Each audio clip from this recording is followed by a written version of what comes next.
السلام علیکم ورحمۃ اللہ وبرکاتہ۔ بہن بھائیوں، امید کرتا ہوں کہ آپ لوگ بالکل ٹھیک ٹھاک ہوں گے اور اب ہر روز اپنا پچھلا سبق دہرانے کے ساتھ ساتھ اگلے سبق کو بھی یاد کر رہے ہوں گے اور پراپرلی سمجھ رہے ہوں گے۔ آج کا سبق ہے ہمارا قوف اور کاف۔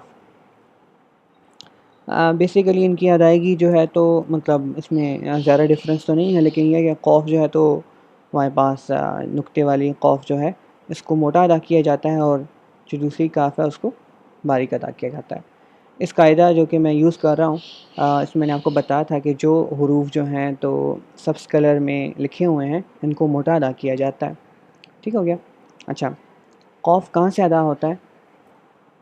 تو بیسیکلی جو ہمارے جو منہ میں ہمارے پاس کوا کہتے ہیں، جو اگر آپ منہ کھولیں تو آپ کے بالکل سامنے منہ کی طرف ایک ایسے کوا لٹک رہا ہوتا ہے، اسے کوا کہتے ہیں۔ ٹھیک ہے، تو اس کے قریب سے جب زبان کی جڑ اوپر تالو کے اس حصے پہ لگے، ادا کریں قوف قوف۔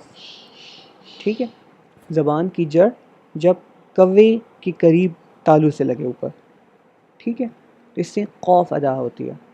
اور اس کے علاوہ جو ہمارے پاس جو کاف ہے وہ ذرا منہ کی طرف آپ تھوڑا ہٹ کے کاف کے مخرج کے بالکل قریب سے جو ہے باریک کاف ادا ہوتی ہے۔ ادا کریں کاف، نقطے والی قوف، اور یہ کاف قوف کاف۔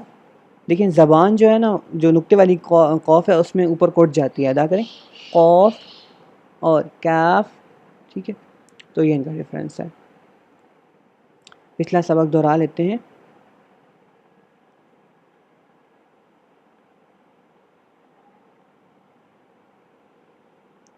الف با تا سا جیم،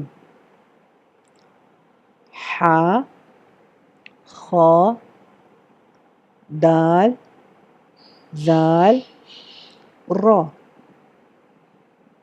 زا سین شین صاد ضاد، طا ظا عین غین فا۔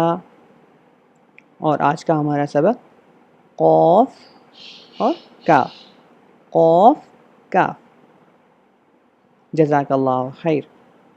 چینل کو سبسکرائب کیجیے اور ان کی پریکٹس کرتے رہیے۔ السلام علیکم۔